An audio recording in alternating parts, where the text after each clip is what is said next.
ขอน้อมน้อมแด่พระผู้มีพระเจ้าผู้ไกลจากกิเลสตรัสรู้ชอบได้ด้วยพระองค์เองขอถวายเคารพพระเดชพระคุณหลวงพ่อวีระศิลาโชโตขอกับคณะสงฆ์ขอเจริญพรญาติโยมทุกคนทุกท่านนะต่อไปก็ได้เวลาทางสมาธิฟังธรรมะมื้อนี้วันที่18พฤษภาคม2569นะฟังธรรมะในกิจกรรมช่วงค่ำบรรยากาศก็เย็นสบายเนาะฝนตกมาแดดก็ออกยังเรียงฟังแล้วจะได้เฮ็ดให้เฮาในกระตุ้นในกระตุ้นในการที่จะพิจารณาความจริงนะธรรมะบางคนบ่มีสื่อกระตุ้นก็บ่ได้กระตุ้นนะต้องอาศัยสื่ออยู่กับสื่อในการอยู่วัดกับครูบาอาจารย์ที่เพิ่นเทศน์เพิ่นสอนเฮาเสมอก็มีส่วนดีที่ตรงที่ได้รับสื่อสื่อมันก็จะซอยกระตุ้นให้เฮาได้พิจารณาอยู่เรื่อยๆเศร้าแรงเห็นบ่ก็ฟังจากสถานีวิทยุบ้างถ้าไปอยู่ตรงอื่นบางทีบ่ให้ความสนใจบ่ใส่ใจก็บ่ได้รับสื่อนะมาอยู่นี่บางทีมันถูกบังคับทางอ้อมบางครั้งบางทีก็บ่ได้อยากฟังหรอกแต่ถึงเวลามีกิจกรรมก็ต้องมารวมก็เลยต้องจำใจมาได้ยินได้ฟังแล้วมันก็มันไปใส่บ่ได้ไงมันก็ฟังไปฟังมาก็เกิดความเข้าใจขึ้นมาได้คือกันโดยที่บ่ได้ตั้งใจเห็นบ่บ่ได้มีศรัทธาแต่ว่าฟังไปฟังมาก็เกิดศรัทธาขึ้นมาได้พอมันอยู่ไกลสื่อส่วนคนใดบ่มีสื่อเฮาก็บ่รู้บ่มีการศึกษาในเรื่องนี้มันก็บ่ใครจะฮู้ว่ามีธรรมะแบบนี้เห็นบ่แต่ก่อนตัวอาตมาบ่เคยรู้นะว่ามีธรรมะดับทุกข์เข้าใจว่าพระพุทธศาสนานี่เป็นสิ่งหนึ่งที่เฮาเป็นชาวพุทธก็บ่ฮู้ว่าจะมีประโยชน์จังได๋รู้จักแต่ว่าเพิ่นพาไปเอาบุญเฮาก็บ่ได้อยากได้เท่าใดดอกบุญจักสิเอามาเฮ็ดหยังมันซื้อหยังบ่ได้มีแต่เสียเงินนี่บุญไปเฮ็ดบุญนี่มีแต่เสีย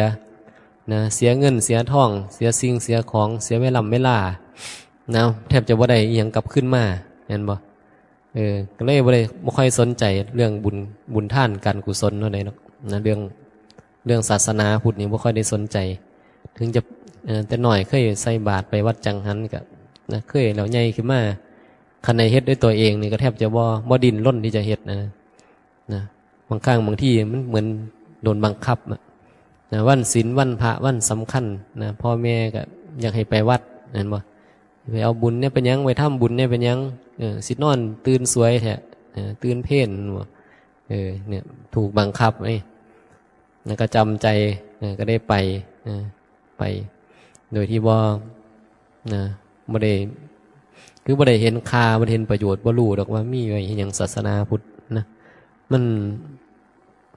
บ่มีศรัทธาเรียกว่าบ่มีศรัทธาแล้วก็บ่มีปัญญาก็เลยคิดว่าศาสนาพุทธก็มีไปเป็นเฮาก็เป็นคนพุทธแค่นั้นแหละบ่ได้นึกถึงประโยชน์อีหยังนั้นบ่ได้นึกถึงประโยชน์ที่จะได้รับมาจากพุทธทั้งที่ก็บอกว่าเป็นชาวพุทธอยู่นะชาวพุทธส่วนมากก็เป็นแบบนี้แหละส่วนมากมีส่วนหน่อยจะมาเกี่ยวของกับศาสนาแล้วได้ประโยชน์จริงๆเข้าใจเนื้อหาสาระของพุทธจริงๆว่ามันเป็นประโยชน์จังไดมีส่วนหน่อยคนส่วนมากขึ้นทะเบียนบ้านว่าชาวพุทธแต่บ่ได้สนใจเรื่องกิจกรรมของพุทธยกตัวอย่างอาตมาแต่สมัยเป็นโยมบ่สนใจเรื่องกิจกรรมของพุทธแต่ว่าก็เป็นชาวพุทธด้วยกันย่ามก็ถอดผ้าป่ามาเยี่ยมบ้านก็ไปอยู่ส่วนกฐินออกพรรษาเขาพรรษายังบ่ได้สนดอกบ่ได้มาบ่ได้วันพระยังบ่ฮู้จักบ่ได้ใส่ใจบ่ได้สนใจบ่ให้ความสำคัญแต่ว่าย่ามเฮาไปกรอกใบสมัครงานหรือไปกรอกอันนั้นนี่ก็ว่าชาวพุทธนั่นแหละว่าซั่นนับถือศาสนาอะไรก็จะเขียนไว้ก็เขียนว่าพุทธพุทธแต่นี่เรียกว่าพุทธแต่ได้ทะเบียนบ้านแต่ว่าจิตวิญญาณบ่มีความเป็นพุทธ นะมันมีจิตวิญญาณมันมีความเป็นพุทธนะเข้ามาขอเงินทำบุญแจกซ่องพระป่านี่เอามาอีกแล้วอันว่าเอามาอีกแล้วเอามาดูแท้ซองเนี่ยเห็นบ่เดี๋ยวก็นำบ้านนั่นบ้านนี้อำเภอนั่นอำเภอนี้จังหวัดนั่นจังหวัดนี้เนี่ยยิงโรงงานใดโรงงานใหญ่ๆมีคนหลายๆรู้จักคนหลายเนี่ยซองก็มาเรื่อยๆเห็นบ่ช่วงกิจกรรมปีใหม่สงกรานต์เขาก็มีเดี๋ยวกับผ้าป่าเดี๋ยวกับกฐินเดี๋ยวกับโน่นนี่นั่นสร้างนั่นสร้างนี่นะในห้องก็เป็นชาวพุทธที่บ่ได้ประโยชน์จากพุทธนะถูกบังคับให้เป็นชาวพุทธไงนะพอมันบ่เข้าใจบ่ได้ศึกษาบ่ได้เรียนรู้แต่น้อยก็เรียนอยู่ดอกพระพุทธศาสนานะก็ท่องนั่นท่องนี่อริยสัจสี่ก็ท่องมาแต่น้อยๆก็จำได้เนาะทุกสมุทัยนิโรธมรรคอันนั้นก็จำได้อยู่4อันปัญจวัคคีย์ทั้งหานี่ก็ท่องมานะโกทัญญะวัปปะพัทธิยะมหานามะอัจฉริยังก็ท่องมาแต่น้อยๆนะเคยบวชเรียนบวชเน้นนะปิดเทอมภาคฤดูร้อนก็ไปบวชเน้นนะเรียนมาป .4 ป .5 ป .6 นะฮอดปิดภาคฤดูร้อนนะพ่อแม่ก็ยังให้เขาไปบวชนะพ่อใหญ่แม่ใหญ่เขาก็ไปบวชเน้นไปบวชเน้นอยู่ในวัดนะเขาบวชภาคฤดูร้อนไงเขาเจ้าก็พาเอาคนมาบวชสมัยก่อนหลวงพ่ออยู่บ้านก็เป็นพระครูเนาะเป็นเจ้าครูเป็นพระครูเป็นเจ้าคณะตำบลนะเพิ่นก็จัดกิจกรรมบวชเน้นนะมีพระอาจารย์มาหานะมันมาจากกรุงเทพเป็นพระหนุ่มไฟแรงเนี่ยสมัยนั้นยังหน่อยสมัยอาตมายังหน่อยๆนะเรียนป .4 ป .5 ป .6 ก็ได้มาบวชนะเพิ่นพระอาจารย์มหาสมนุทัยนะสมือมันสร้างวัดอยู่นะทั้งบ้านพ้นงามนะตั้งแต่นี่เคยเป็นลูกศิษย์มันตั้งแต่เป็นเนนนะลูกศิษย์แต่เป็นเนนนะไปเรียนนะภาคฤดูร้อนแต่เขาก็ได้ซ้ำหันแล้วนะได้ซ้ำเด็กหน่อยได้แล้วนะได้เรียนสอบนักธรรมตีโทเอกได้ตั้งแต่ตอนเป็นเนนบุนะเพราะว่าเรียนไปบวชภาคฤดูร้อนก็จะมีพ่อใกล้สิศึกก็จะพาไปสอบมันก็จะมีห้องเรียนมันวะ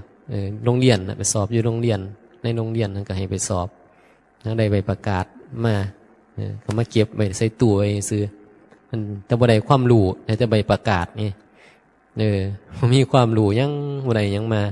ได้มากก็บ่ได้เอามาใส่ยังดอกนะก็ยังชีวิตก็ยังทุกข์อยู่คือเก่าอยู่นะลำบากถ้ามาหากินยังเดือดร้อนยังโง่อยู่คือเก่าแหละนะยังโง่ยังหลงอยู่คือเก่าบวชได้นักธรรมตีโทเอกตั้งแต่เป็นเด็กหน่อยนั่นใหญ่ขึ้นมาก็ยังโง่ยังหลงอยู่คือเก่าแสดงว่านั่นใดมาแต่ใบประกาศซื่อนั่นบ่ได้ความรู้มาบ่ได้นำมาใส่บ่ได้ประโยชน์อีหยังนะเห็นคนเรียนเห็นคนเรียนเสมอคือกันนะบ่แม่นว่าได้ดูถูกกันหรอกนะบ่แม่นว่าไปเว้าแบบนี่ล่ะด้อยค่านั่นบ่นี่ก็จบนะบวชมาเป็นพระนี่ก็ไปเรียนมาคือกันนี่นักธรรมตีนักธรรมโทได้นักธรรมโทมาสู่ครูบาโรดมาได้แล้วได้นักธรรมเอกนักธรรมเอกคนนั้นนี่ครูบาโรดนี่มันธรรมดาเด้ได้เป็นนักธรรมเอกนะอันนี้เท่าได้แค่นักธรรมโทนึงนะเป็นกระจกลูกน้องแล้วเรื่องคุณภาพทางการศึกษาเป็นลูกน้องนะครูบาโรดนี่ไปเถียงเราบ่ได้เนี่ยเรื่องพระไตรปิฎกเรื่องเรารู้เราเรียนมาจำได้เฮาเว้าผิดเว้าถูกอยู่นะบ่ได้นะได้มาให้กันแต่ว่าก็บ่ได้เฮ็ดให้เจ้าของฉลาดขึ้นดอกนะเพราะตอนนั้นไปเรียนได้นักธรรมเอกธรรมโทมาก็นะพรรษา1 2พรรษายังบ่ได้สัมมาทิฏฐิอีหยังเนาะยังบ่เกิดสัมมาทิฏฐิก็ยังไปเป็นจอมยุทธอยู่นะเป็นจอมยุทธมื้อนี้ก็แซวครูบาอันมาอยู่มามากันแซวกันอยู่ว่าเป็นลูกน้องเดินตามรอยนะเดินตามรอยอาตมาไงอาตมาเคยเป็นจอมยุทธมาก่อนนะตรงได้สิบ่ไปนะงานได้สิบ่พอแต่ก่อนจอมยุทธบ่ได้ไล่เทียมทานอย่างนี้บ่ได้ล่องหนได้บ่ได้หายตัวได้นะแต่ว่ามีงานอยู่ไสบ่เคยพลาดนะหาซ่องแล้วไปนั่งกุศลธรรมะนั่งตั้งนะโมอันสวดอันนั้นอันนี้มันพาสวดยังก็สวดไปนำเพิ่นละได้แน่บ่ได้แน่ สวดธรรมจักรสวดอันนั้นอันนี้เนาะแล้วแต่งานมันขัดงานมันเกิดครูบาอาจารย์ก็ผ้าสวดผ้าเจริญพุทธมนต์แล้วก็สวดธรรมจักรอย่างแบบนี้นะสวดชัยยะมงชัยยะเนี่ยอย่างก็มีหลายบทสวดแล้วแต่นะคันไปงานผู้บาอาจารย์เพิ่นมรณภาพเพิ่นก็ว่าสวดนะกุศลานะสวดมาติกาบังสกุลเนี่ยนะสวดแล้วก็ทาเอาซ่องเอาซ่องก็ไปลองมาเพราะว่าทั้งใดไกลไปในก็ไปแถวออมแอมนะไปกาฬสินธุ์สารคาม101อย่างคือมีครูบาอาจารย์เพิ่นมรณภาพอยู่ไสเนี่ยอยู่เฮาก็ไปญาติโยมญาติธรรมสายวัดป่าเขาเจ้านะครูบาอาจารย์สายวัดป่าเขาเจ้าไปถึงกันนะถึงเวลาเขาเจ้ากับขันหุงข้าวอ่ะบ่ต้องเลยบ่ต้องทรงบ่ต้องทรงซ่องการเซิร์นอย่างนี้ใบดีกาก็บ่ต้องมีไปโลดจอมยุทธเรียกว่าจอมยุทธนะจอมยุทธก็เตรียมพร้อมโลดมีแต่เงินเติมน้ำมันนะท่านอาจารย์ใจดีแล้วก็หาคนขับรถแล้วก็พาไปเติมซอยบ่ซอยก็แล้วแต่ไปเพิ่นได้หลายได้เป็นอาจารย์ผู้ใหญ่ก็เฮาเนาะให้เฮาผู้น้อยก็ได้ซ่อง300 500ถ้าผู้ใหญ่มีตำแหน่งหรือมีใบดีกาก็ได้เป็นหลักพันหลักหมื่นมันก็ได้หลายไงมันก็นะถึงกันไงพระนะสายวัดป่ามันจะถึงกันเขาก็ไปอยู่มันเป็นพระธรรมยุทธ์นะเพราะว่านะตัวตมานะตอนแรกก็บวชเป็นมหานิกายนะบวชเป็นมหานิกายอยู่กับหลวงพ่อบ่ได้ก็เลยไปอยู่วัดป่าธรรมยุทธ์มันก็จับยัดเอาเขาธรรมยุทธ์ซะอยู่น้ำเพิ่นนะมันกับปฏิเสธบ่ได้เนาะบางที่บางบ่อนนะคันบ่เปลี่ยนมีกายก็บ่ให้อยู่นะบางวัดนะถ้าบางวัดยังเพิ่นก็บ่มีปัญหาในเรื่องนิกายเพิ่นอย่างวัดเฮาก็บ่ได้มีปัญหาเรื่องนิกายได้ก็บ่ได้พูดถึงขอให้เป็นพระแล้วก็ถูกต้องตามกฎตามกฎก็หมายถึงว่าบวชมาผ่านอุปชฌาย์มาสวดเขาหมู่ทรงได้ก็ถือว่าเป็นพระไงถือว่าเป็นพระมาแล้วก็รับกันได้บ่ต้องไปพูดถึงนิกายนิกายนั้นนิกายนี้แต่ว่าบางวัดครูบาอาจารย์มันบ่ได้มันก็มันถือข้องวัดข้องวัดของไผของมันของเพิ่นมันถือเข่งบางอย่างก็เข่งเรื่องนิกายมันอาจจะมองว่าพระวัดบ้านบ่คือพระวัดป่าบ่คือพระวัดบ้านอย่างก็แล้วแต่หรือมันอาจจะปกครองกันยุ่งยากในเรื่องการเรียกว่าการปกครองมันต้องมีการรายงานตัววัดมีอันนี้อย่างที่แต่ก็บ่ได้ยุ่งยากเราถ้าพูดถึงว่าก็จังเฮามาอยู่แบบนี้เฮาก็บ่เคยมีปัญหาอย่างนะมันก็บ่ได้มายุ่งเกี่ยวดอกจริงๆแล้วมันขึ้นอยู่กับเจ้าอาวาสเจ้าของวัดนะเจ้าของวัดในความเห็นเป็นแบบใดก็จะนั่นก็ต้องเอาตามเจ้าของวัดเพราะเฮาไปอยู่อาศัยเพิ่นเพิ่นบอกว่าแบบใดก็ต้องแบบนั้นเขาจะอยู่นำเพิ่นเลยคันบ่อยู่เพิ่นก็บ่ว่าไงเพิ่นก็บ่ได้บังคับเฮาดอกให้เฮาอยากอยู่นำเพิ่นเฮาก็เฮ็ดตามเพิ่นไปเพิ่นว่าบวชไม่บวชไม่ก็บวชญัตติไม่ก็ต้องญัตติอย่างแบบนี้นะมันก็เป็นเรื่องปกติที่คนที่ไปอยู่จะต้องเฮ็ดตามนะเฮาสิไปคัดคืนเฮาสิไปบอกไปสอนเพิ่นก็บ่ได้เพิ่นเป็นพระผู้ใหญ่แล้วนั่นก็ต้องเฮ็ดตามเพิ่นตามข้องวัดของเพิ่นเนี่ยนี่คือจอมยุทธไง นี่คือจอมยุทธจอมยุทธก็ไปเลาะมาไปเลาะไปลองนะไปหามองนั้นมองนี่ไปวัดบึงการแล้วพูนอุดรขอนแก่นไปวันนั้นวันนี้ก็ไปหิวจักผู้ใดก็ไปไปพ่อหมู่กันน้ำงานนี่แหละนะพ่องานไปพ่อกันญาติพี่น้องทางไกลบางคนกับพระบางรูปกับหูจักเป็นญาติที่พี่น้องกันบวชเพิ่นไปอยู่ไกลไปน้ำเพิ่นไปเลาะไปเรียนยังก็ว่ากันไปเพราะว่ามันบ่คือวัดเฮาเด้ไปอยู่ข้างนอกเนี่ยมันก็อยู่ซื่อๆแม่นบ่อยู่วัดก็บ่ได้มีกิจกรรมอิหยังมันก็อยู่แต่วัดหลายมันก็อยู่ยากหลายประเทศนี้คำมากก็สิจักสิเฮ็ดอิหยังคันเลาะมันก็ยังพออยู่ได้พอกิเลสมันมีคันอยู่ซื่อหลายก็อยากสึกบัดนี้อยู่ซื่ออยากสึกก็เลยไป มันไปกับนี่ประโยชน์อยู่พูดถึงว่า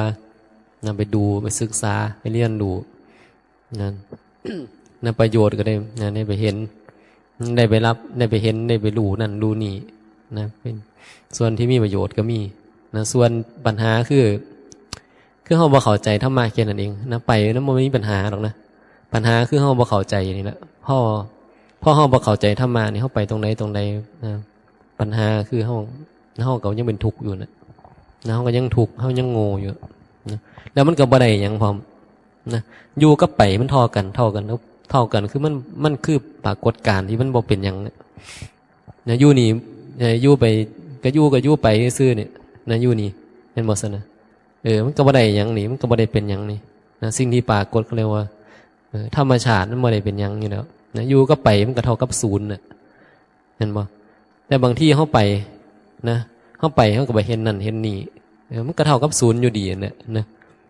ได้หูได้เห็นได้ศึกษาได้ยังได้ว่ากันไปมันก็ได้บางทีก็เมื่อยได้เมื่อยได้ปรุงได้แต่งได้คิดได้นึกได้ยังที่ว่าได้ก็คือบ่ได้ยังดอกนะคันเฮาเข้าใจจริงๆคือมันบ่ได้ยังแต่ว่ามันก็ได้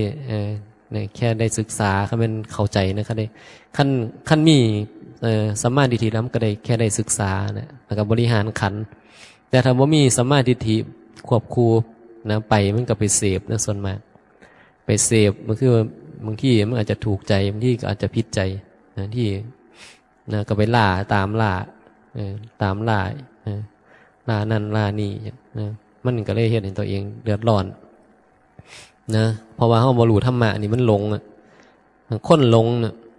ะไปมันก็เมื่อยบ่ซั่นน่ะคันเฮาหลงไปมันเมื่อยมันบ่มีจุดบ่มีเป้าหมายมันบ่มีนะมันบ่มีเป้าหมายอยู่ในจิตวิญญาณนะไปจักบางที่บางบ่อนบ่อยากไปก็จำเป็นก็ต้องไปนะมันบ่มีความจำเป็นอีหยังก็บางครั้งบางที่ก็ต้องไปนะเพราะว่ามันเหตุปัจจัยมันอยู่ตรงนะสภาพแวดล้อมอีหยังหลายๆอย่างนะแต่ว่าคันมาอยู่กับหลวงพ่อนะเพิ่นก็บ่ได้มันก็เพิ่นก็บ่ได้ว่าหยังดอกนะไปก็ไปได้นะไปก็ไปได้คันเข้าใจธรรมะบ่นะจะอยู่จะไปมันก็ได้คือกันนะคันเฮาบ่เข้าใจไปมันก็เป็นเสพนะแต่พอเฮาเข้าใจจริงๆแล้วมันความอยากไปมันก็น้อยลงนะคือพอมันมองว่ามันคือมันบ่ได้หยังไงมันว่างเปล่าอ่ะนะไปอยู่ไสก็เดินดินกินเขาก็ยังเพิ่นว่านะไปอยู่ไสก็เดินดินกินเขานะกินเขาล่อมือตายนะจิตวิญญาณเฮามันบ่คือเก่ามันบ่ปรุงแต่งคือแต่ก่อนแล้วมันก็เลยแบบขั้นบ่เอียงบ่จำเป็นก็บ่ไปนะมันเฮ็ดนี่นะมันทรมานธาตุขันธ์นะมันทรมานธาตุขันธ์ก็เลยแบบอยู่นี่ก็ชั้นเขาแล้วภาวนาเดินจงกรมนะนั่งสมาธิหรือมีการมีงานยังก็เฮ็ดไปนะเพราะมันขาเวลาไปเพราะมันคำนะตื่นมื้อเช้ามาก็กินข้าวแล้วก็ไปภาวนาคือการภาวนามันก็บ่แม่นว่าจะไปเดินจงกรมนั่งสมาธิเพราะเหตุการณ์เหตุงานเหตุภารกิจทำหน้าที่อย่างที่มันจำเป็นมันก็คือการภาวนาอยู่ดีเห็นบ่มันบ่แม่นว่าภาวนาเขาต้องเดินจงกรมเท่านั้นนะต้องนั่งสมาธิเท่านั้นต้องสวดมนต์เท่านั้นต้องนั่นต้องนี่นะมันก็บ่แม่นว่าการภาวนาคือจะต้องเฮ็ดแบบนั้นแบบนี้มันบ่แม่นนะมีภาระมีหน้าที่หยังก็เฮ็ดไปบางเทื่อมันบ่มีภาระบ่มีหน้าที่ก็นะเดินจงกรมบริหารธาตุขันธ์ไปเดินออกกำลังไปเดินเอาสติไปนั่นบ่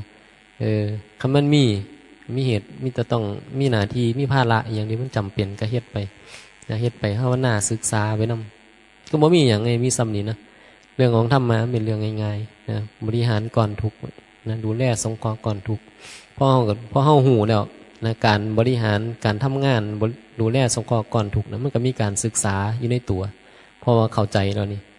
นะเข้าใจแล้วก็ก็เฮ็ดไปบริหารมันไปดูแลก่อนทุกข์ไปสงเคราะห์กันไปนะมีอย่างที่มันนะบางที่บางครั้งก็ไปบ้างบริหารขันธ์ข้างนอกนะจัดกิจกรรมนะมันจะเกิดความนะสามัคคีกันบ้างห้องผูกพันกันเพิ่นนะมันก็เป็นเรื่องของนะการเรียกว่า เออว่าอย่างไรล่ะนะมีกิจกรรมนะมันก็เป็นชุมชนนะเข้าไปหากันร่วมกันไปพบปะสังสรรค์อย่างนี้คือเขากิจกรรมนะกิจกรรมร่วมพ้นนะคนปฏิบัติธรรมร่วมพ้นคนสีขาวอย่างสินะวันสำคัญนักบุษนาก็ได้ครับก็ได้มาพอกันแล้วมาเจอกันไงนัดพบกันนะ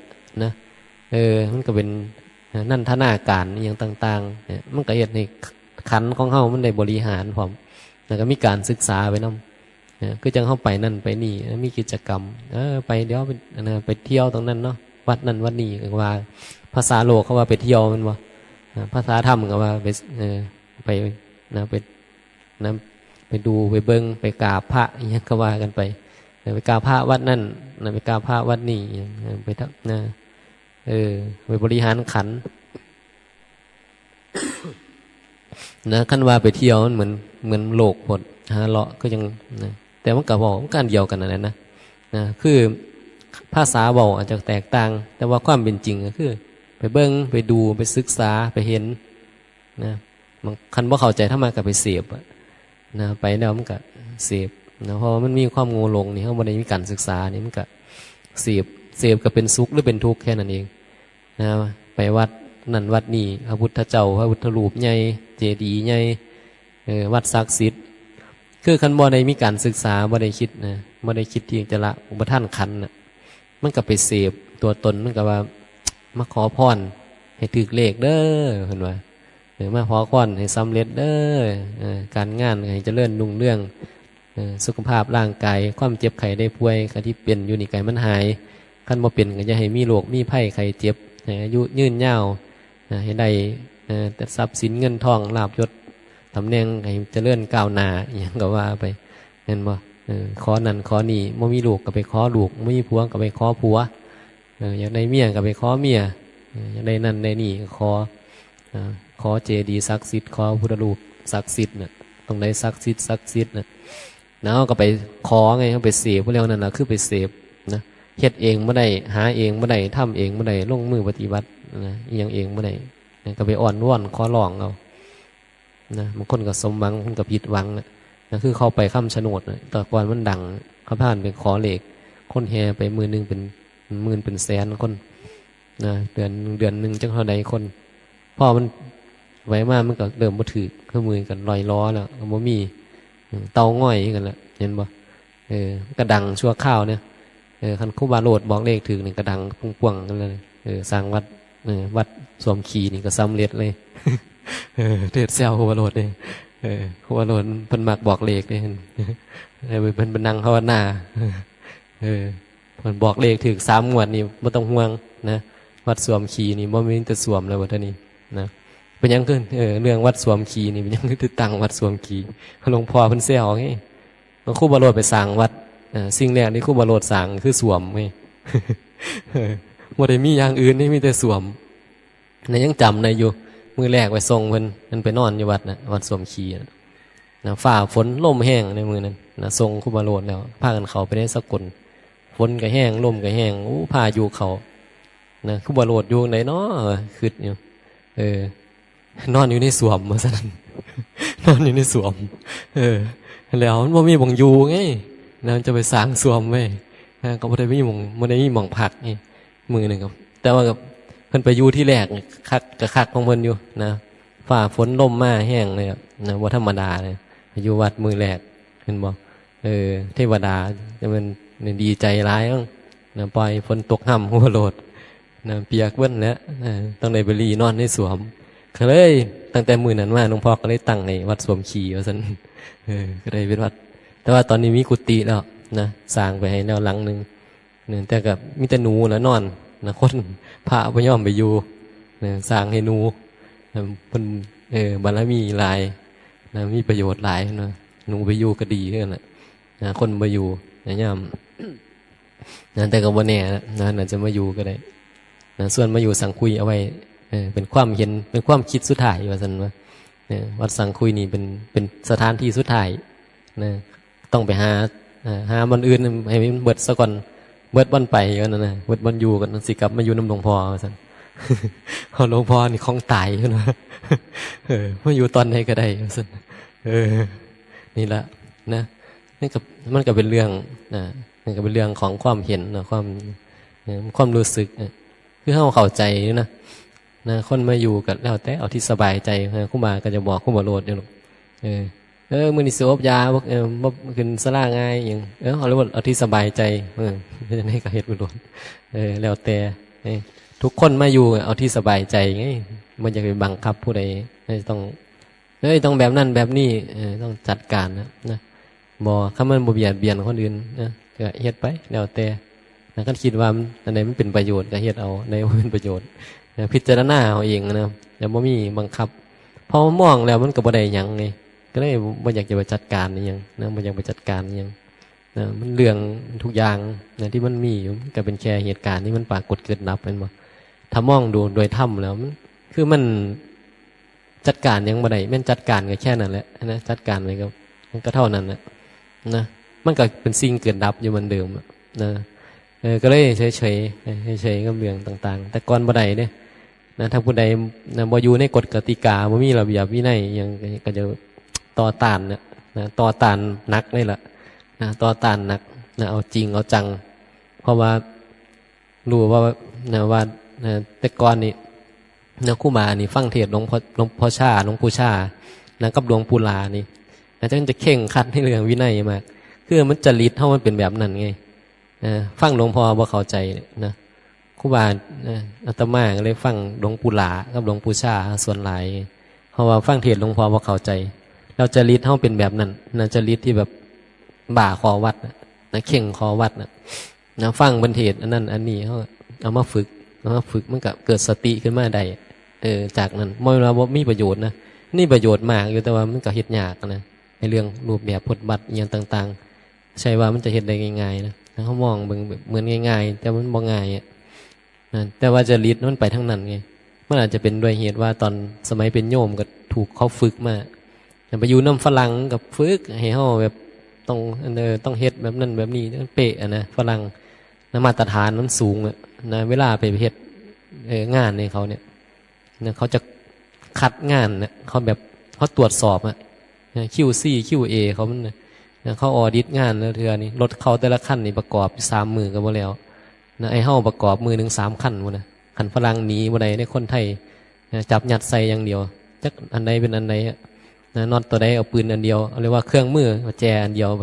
แจเลื่อนอันเดียวละมุนอาวุธสู่โตตั้งแต่เบอร์8จนฮอดเบอร์100นั่นเลื่อนได้คันใส่ได้คือกูเอาอันนั้นแหละนะนี่แหละคือคนไทยมันจะรู้สึกว่าจะง่ายๆง่ายๆแต่ว่านักคนไทยคือคนจีนนะคนจีนยังไงเอาอย่างเดียวคนจีนนี่ดีว่าดีคนไทยถือว่ายังมีมาตรฐานกว่าคนจีนอยู่นะเพราะว่าเคยทำงานมา2 มาตรฐานไงไปอยู่น้ำโรงงานคนจีนก็เคยคนจีนมีแต่เร็วว่าซั่นว่าบ่เป็นหยังซ้ำนี่หยวนอย่างเดียวมันหยวนอย่างเดียวมันเอาหลายไงคนจีนเฮ็ดเอาหลายเอาปริมาณนะขายไปพอ3 เดือนเขาส่งกลับขึ้นมาละของห่างละเอามาคืนบ่คือของฝรั่งเนี่ยของฝรั่งนี่ใส่เป็น10 ปีก็ยังดีอยู่คือเก่าอยู่เห็นบ่ทนทานนะมันคงทนทานแต่ว่าราคาเมื่อคนละเกียรติไงนะของฝรั่ง100ของจีน20 บาทจังซี่มันคนละราคารถฝรั่งนะเฮ็ดออกมาคันหนึ่ง4-5 ล้านนะของจีนคันเท่าใดนะคันละล้านมันแตกต่างกันไงนะมันแตกต่างกันมันก็เลยต้องมาตรฐานมันก็เลยสูงกว่ากันไอ้เฮาก็ไปถึกฝึกมาแบบนั้นพอมาอยู่เป็นพระก็มันก็เลยแบบนะมันก็เลยมีจริตแบบนั้นนะจริตที่จะแบบฝึกตัวเองแบบนั้นนะก็เลยฟังเทศน์หลวงปู่ชาหลวงปู่หลาส่วนมากไอ้ตะกอนนะฟังอยู่หั่นแหละนะเทศน์หลวงพ่อนี่บ่ใครฟังหรอกนะก็เลยแบบเข่งขัดในเรื่องรูปแบบพจน์วัดนะผู้ใดบ่เฮ็ดตามบ่เฮ็ดตามเฮาไม่ยอมเลยคือมันบ่ยอมมันก็หมายถึงว่าจิตวิญญาณน่ะมันต่อต้านนะมันไปต่อต้านเขาว่าคือขี้หลายแท้นะคือเฮ็ดบ่ได้คือเป็นหยังคือซ้ำนี้นึงอีหยังแบบนี้เนี่ยมันบ่ฉลาดมันบ่ได้ตามใดที่เฮาบ่ได้สัมมาทิฏฐิเฮาก็จะจริงจังกับทุกเรื่องไงจริงจังนะมันจะเป็นมองว่าทำไมมันบ่เป็นแบบนี้นะมันจะเป็นผู้จัดการอยู่เรื่อยๆเนาะ นะแต่พอเฮาเข้าใจเฮาเริ่มปฏิบัติเฮานั้นเฮาก็บ่เอียงกับคนไงเอาโลดเอาที่สบายใจนะผู้ใดสบายใจแบบใดคือบางครั้งบางที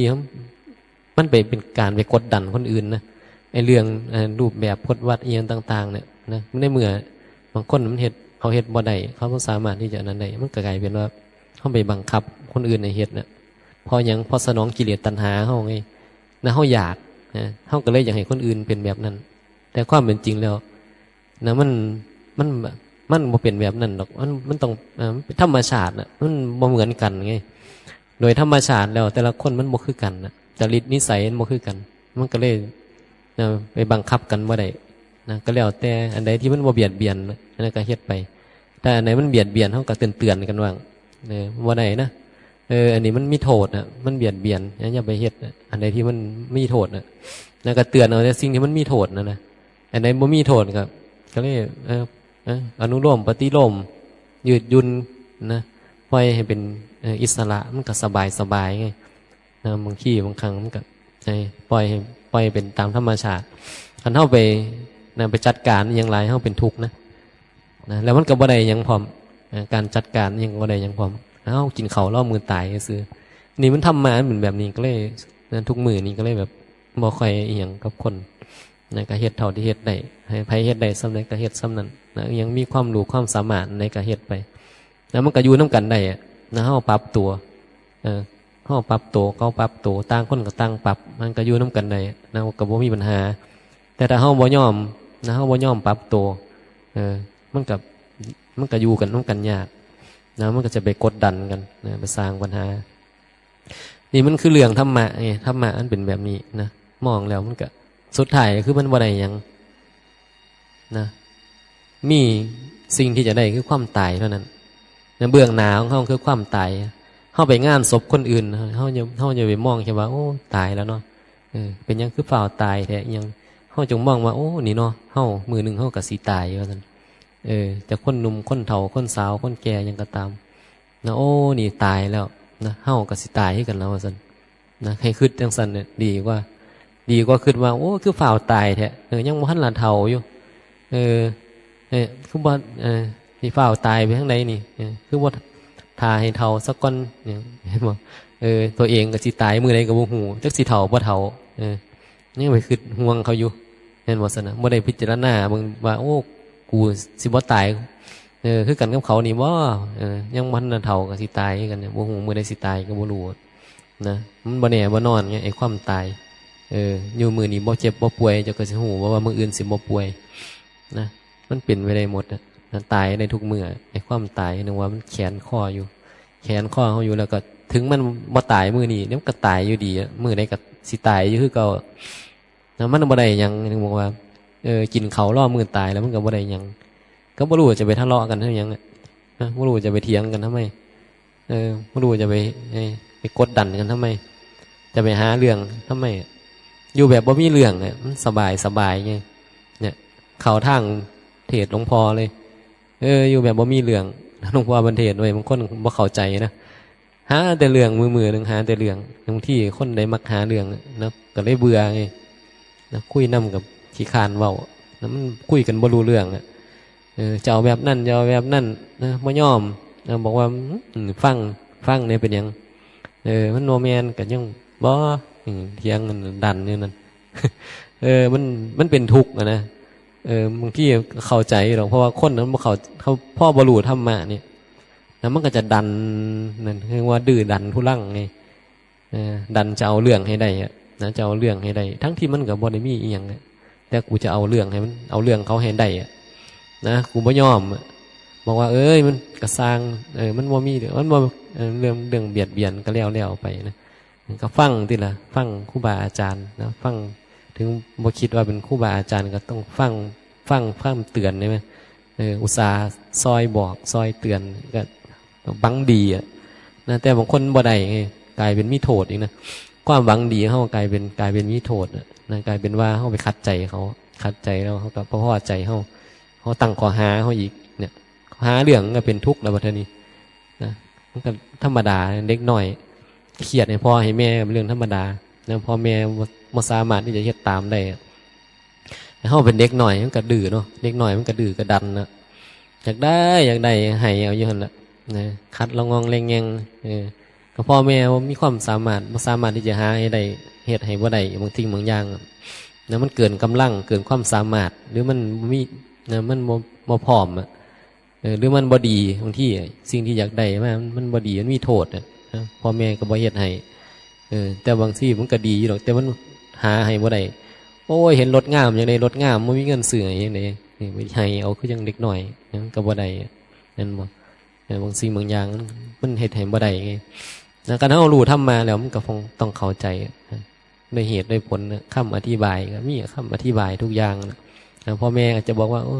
นะมันจะพึ่งอยากได้เถอะนั้นยังบ่มีเงินนะขั้นไปซื้อไปดาวไปเอามาก็เป็นหนี้บ่รู้จะหาเงินทองนะมาส่งงวดเขาท่านบ่อย่างเนาะ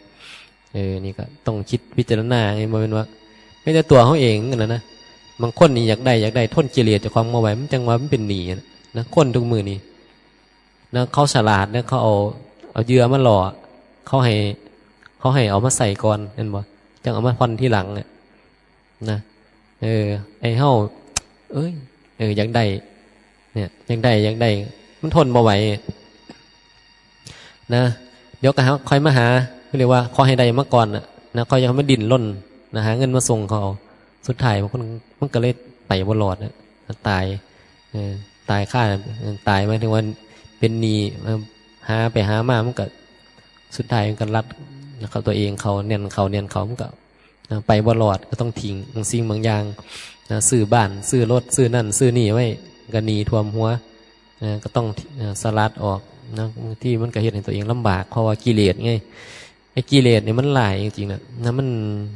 พยายามที่จะนะนำเสนอความเป็นเฮานี่มันดิ้นรนเลยนะมันทนบ่ไหวบางสิ่งบางอย่างไม่ได้จำเป็นยังดอกบางสิ่งบางอย่างมันกับนะมันมีความจำเป็นแต่ว่ากิเลสนี่มันเรียกร้องมันก็เลยลงมือไปจัดไปหาว่าทั้งที่บ่มีความผอมนะบางคนไอ้ที่ไปหามาไปเอามาบ่มีความผอมแต่มันทนกิเลสบ่ได้ไงนะมันเหมือนบางสิ่งที่มันบ่ดีนี่แหละทั้งที่รู้นะผัวเมียจังซี่นะไปนอกใจกันแบบนี้ทั้งที่รู้มันบ่ดีเห็นบ่แต่มันก็ทนแรงยั่วยุบ่ไหวนะโอ้ยมีคนมายั่วยุนะผัวก็มีผู้หญิงมายั่วแล้วก็ทนบ่ไหวเมียก็เห็นผู้ชายเห็นบักหลายังเขาบอกบักหลานะเนี่ยมันมาหล่อมันมายั่วก็ทนบ่ไหวนะบักน้อยๆยังเขาบอกบักน้อยๆสู้มือก็มีคำอย่างคำที่อย่างของมาใหม่ๆภาษาคนสมัยใหม่บางหน่อยเนี่ยมันอยากมันอยากไม่จากใหญ่จากป่าจากอย่างนั้นนะเนี่ยมันมีแรงกดดันไงมันทนมาไว้มันก็ไปทำนะว่าเพิ่นว่าโตขั้นเฮาบ่ฝึกนะบ่ศึกษามันนะไอ้กิเลสนะมันเล่นงานเฮาอยู่ทุกมือความงูถึงบอกว่าไอ้คนเป็นชาวพุทธเนี่ยบ่ได้ใช้ประโยชน์จากพุทธหรอกนะมีหน่อยคนจะได้ใช้ประโยชน์จากพุทธเพราะการศึกษาบ่เกิดเขาวัดมาแทบจะบ่มีการศึกษานะเมื่อเกี่ยวของกับวัดเนี่ยนะมันได้เงินสลึงเงิน50 ตังค์ไปใส่นะเงิน100บ่เคยได้นะประโยชน์อันที่มันควรที่จะได้สูงสุดนะเป้าหมายสูงสุดบ่ค่อยได้นะบวชก็มาเป็นพระเป็นชีนะเป็นญาติเป็นโยมที่มาเกี่ยวของนะเขาบ่ถึงสาระของพุทธนะเขาบ่ถึงเนื้อหาสาระเขาบ่ถึงประโยชน์นะประโยชน์ที่จะเฮ็ดให้เฮาพ้นจากความทุกข์ได้มันเข้าไปบ่ถึงนี่นะเพราะว่าขาดการศึกษานี่แหละบ่รับซื้อนะรับซื้อแล้วก็พิจารณาซื้อบ่ได้นะเหมือนนะที่ครูบาเหมือนอาตมาบอกนี่ว่านะตอนรับซื้อใหม่ๆมันบ่ได้นะได้จริตตอนนั้นปัญญามันบ่ถึงก็ได้นะเรียนดูก็เรียนน้ำหลวงปู่ชาหลวงปู่ลาบันเทศให้ฟังหลังๆมาคือครูบาฟังเทศมาหลายนะฟังเทศมาหลายครูบาอาจารย์แต่ก็มีแบบฟังแต่มันดูดนั่นก็มีหลวงปู่ลาหลวงปู่ชาขนาดหลวงตายังครูบาทำไมยังฟังบ่ดูดนะฟังแล้วก็เฉยๆฟังแล้วก็บ่ค่อยได้ประโยชน์เท่าใด นะมันบ่มีบ่แม่นจริตเฮาเอายังไงนะบ่แม่นจริตเฮาพอเฮาฟังปฏิบัติตามเพิ่นมาพอมาฟังหลวงพ่อเข้าใจแล้วเนี่ยมันก็จังนะเทศแบบเนี่ยเทศแบบธรรมะดับทุกข์เนี่ยมันจังมาดูดเฮาฟังหลวงพ่อเข้าใจฟังหลวงพ่อพุทธทาสจังซี่ก็เข้าใจนะก็คือไปฟังเพิ่นหลายเหมือนกันนะช่วงมันก็มีช่วงนะช่วงนี้เฮาฟังพอเข้าใจจริงๆแล้วมันก็การฟังนะครูบาอาจารย์รูปอื่นมันก็ลดลงนั่นก็มาเหลือทุกมือแทบจะบ่ไปฟังครูบาอาจารย์รูปอื่นเพราะว่าอย่างบางทีมันเกินความจำเป็นนะมันเกินความจำเป็นฟังเทศน์หลวงพ่อนี่ก็ถือว่าครบแล้วนะถ้าไม่กินเขาเนี่ยก็อิ่มแล้วอาหารครบหาหมู่แล้วมันก็บ่ได้เบื่อนะบ่ได้เบื่อในการพิจารณานะฟังได้ทุกมือก็ฟังได้นะย่ำฉันเขาก็ฟังไปฟังเพื่อนฉันไปหูฟังไงพิจารณาไปยังมือบางทีตื่นยังมือเสาร์มาก็เปิดฟังนะเปิดฟังยังฟังพิจารณามันกับเพื่อนไปธรรมะไงคันเฮาจริตมันไปทั้งนี้มันกับฟังเพื่อนขั้นจริตเฮาบ่ไปมันกับบ่ค่อยอยากจะฟังไปเลยฟังได้อยู่แต่มันกับบ่ค่อยอยากจะบ่ดึงดูดเฮาไปไหนนะเหมือนคนมักอีหยังนั่นแหละนะมักอีหยังก็เฮ็ดมักจะเอาไปแบบนั้นน่ะบางคนก็บอกว่ามักเดินจงกรมแล้วเขาก็จะเน้นเดินจงกรมบางคนมักนั่งสมาธิก็จะเน้นนั่งสมาธิบางคนมักสวดมนต์ก็เอาหลายๆเอามนต์หลายๆสวดบทนั้นบทนี้สารพัดเห็นบ่คันเฮามักฟังเทศน์มันก็อยู่กับเทศน์ธรรมะมันก็อยู่ง่ายอย่างอื่นก็บ่จำเป็นกับเฮาคันเฮามักฟังร้องฟังล่ำก็อยู่กับร้องล่ำน่ะผู้ใดมักข่าวก็อยู่กับข่าวก็เสพข่าวไปนะก็มักไผมักมันไงนะความชอบใจอันไหนเป็นประโยชน์นะบัดนี้ก็มาพิจารณาเอาเป็นประโยชน์คันเฮาเข้าใจธรรมะแล้วนะมันก็ทุกอย่างมีประโยชน์หมดเลยนะทุกอย่างมีประโยชน์หมดอาหารน่ะอันไหนเป็นประโยชน์กว่ากันน่ะก๋วยเตี๋ยวบ่เป็นประโยชน์กว่าแต่บ่แม่นก๋วยเตี๋ยวมันก็เป็นประโยชน์ในอันอื่นก็เป็นประโยชน์คือกันไงข้าวผัดกะเพราก็เป็นประโยชน์คือกันนะกินอิ่มได้คือกันเห็นบ่